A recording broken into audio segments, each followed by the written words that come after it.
जाते समय अचानक से उस लड़की के शरीर में हलचल हुई। सभी हैरान हो गए कि मृत लड़की का शरीर कैसे हिल रहा है। थोड़ी देर बाद उसके परिवार वाले खुशी खुशी उसे अपने साथ घर ले गए। किसी को इस बात की भनक नहीं थी कि उस लड़की के अंदर उसी रात ट्रक से टकराने वाली मोहिनी की आत्मा घुस गई थी।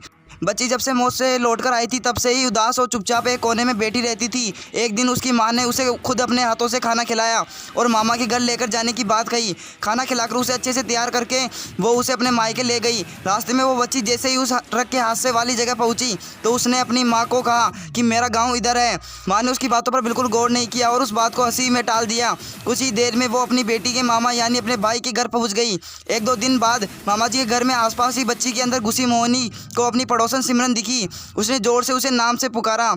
सिमरन ने पलटकर देखा तो एक छोटी बच्ची थी। उसे बड़ी हैरानी हुई कि इस लड़की को मेरा नाम कैसे पता है।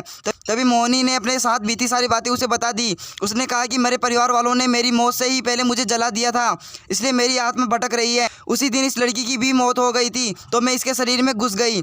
सिमरन ने ये बात अपने गांव जाकर सबको बता दी। पूरे गांव वाले और उसके रिश्तेदार मोहिनी से मिलने के लिए उसी बच्ची की मामा के घर के पास पहुंच गए।